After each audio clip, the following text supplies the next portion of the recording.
Hello everyone, my name is Zameer. मैं आज से 6th क्लास की एनसीईआरटी शुरू करने वाला हूँ, जो ज्योग्राफी की है। 6th क्लास का पहला भाग, खंड 1, पहला चैप्टर है, पहला अध्याय है हमारे सौरमंडल में पृथ्वी। ओके, तो इसमें कुछ परिभाषाएं दी गई हैं जो आसान तरीके से हम समझने की कोशिश करेंगे, जो आगे आने वाले टाइम में काफ़ी हेल्पफुल होंगी। ओके, खगोलीय पिंड किसे कहते हैं? खगोलीय पिंड, जैसे कि आप रात में तारे चंद्रमा चमकते हुए देखते होंगे रात में, और दिन में सूर्य चमकते हुए देखते होंगे। तो इन्हीं को मिलाकर सूर्य, तारे, चंद्रमा और इनको मिला के तो हम खगोलीय पिंड बोलते हैं। इन्हें आकाशीय पिंड भी कहते हैं। सूर्य समझते हैं। सूर्य भी एक तारा जो हमारे निकट होने के कारण चमकीला और बड़ा दिखाई देता है। खगोलीय पिंड का एक दूसरा भाग भी है, जिनका प्रकाश और ऊष्मा नहीं होता है। केवल सूर्य जैसे तारों से ऊष्मा प्राप्त करते हैं और इन्हें ग्रह कहते हैं। अंग्रेजी में इनको प्लैनेट्स बोलते हैं। सौरमंडल को सूर्य और 9 ग्रह मिलकर सौरमंडल का निर्माण करते हैं, जिन्हें सौर परिवार भी कहा जाता है। सौरमंडल को हम 3 भागों में बांट सकते हैं। एक आ जाएगा सूर्य, दूसरा आ जाएगा ग्रह, तीसरा आ जाएगा क्षुद्र ग्रह, छोटे ग्रह कहते हैं।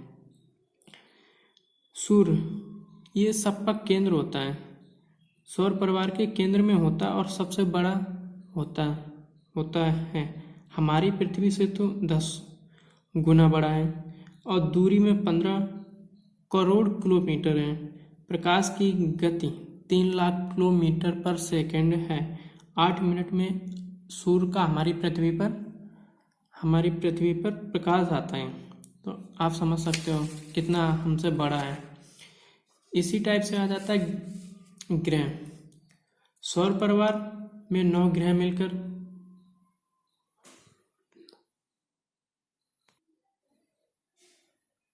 हमारे सौर परिवार में 9 ग्रह हैं। सूर्य से दूरी के अनुसार उनके क्रम इस प्रकार है।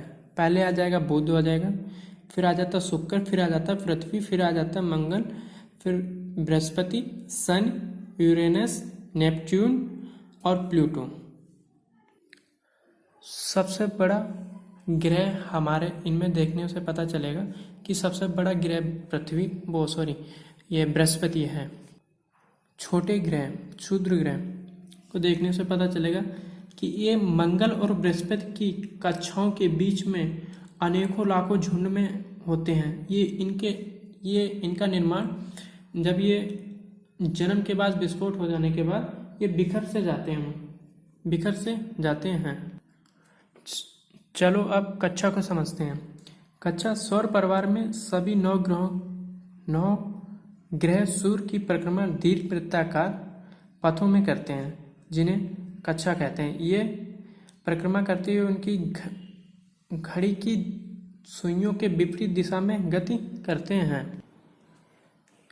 जैसे जैसे आप सूर्य से दूर होते जाएंगे, वैसे वैसे सूर्य की परिक्रमण की गति भी काफ़ी दिनों में टाइम लगना स्टार्ट हो जाता है।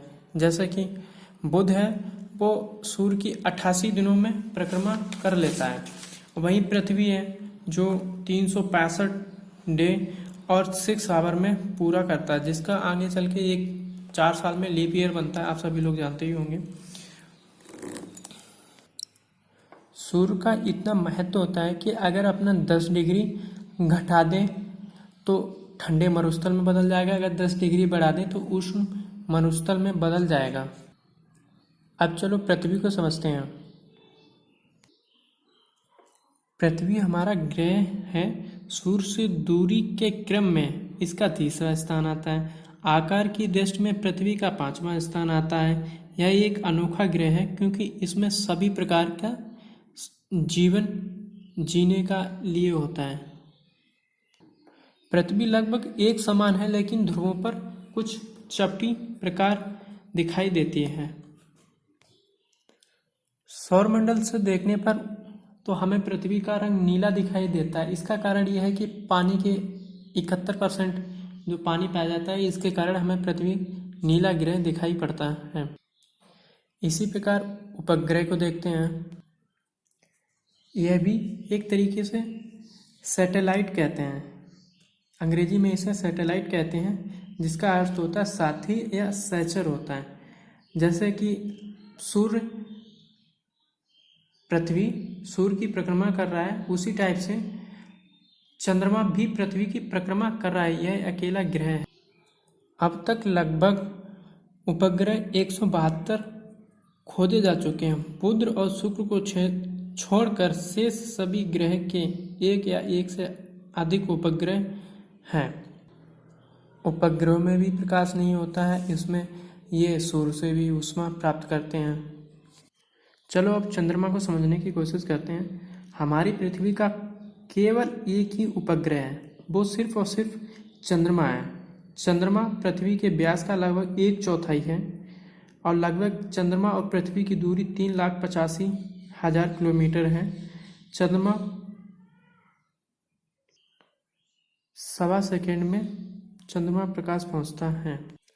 यह 27 डे 8 आवर में पृथ्वी की परिक्रमा कर लेता है, तो इसलिए हमें महीने में आधे दिन चंद्रमा आधा दिखाई पड़ता है और आधा दिन गुप्त दिखाई पड़ता है।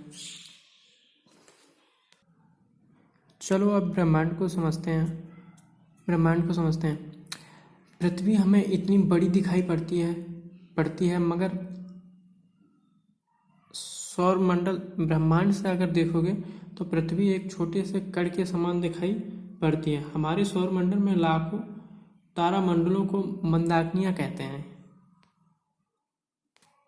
और हमारी मंदाकिनियां का नाम आकाशगंगा है। लगभग इतना ही है इस चैप्टर में जो हमें लगता है। इसमें कुछ डेफिनेशन है जो हम पहले बता चुके हैं, फिर भी हम बता दे रहे हैं कि जैसे तारा किसे कहते हैं? खगोलीय पिंड जिसकी ऊष्मा और प्रकाश होता है, ये भी हमने पहले आपको बताया था। ग्रह कौन होते हैं? वो ग्रह होते हैं जो दूसरों से ऊष्मा प्राप्त करते हैं, उनको ग्रह कहते हैं। जिनकी ऊष्मा और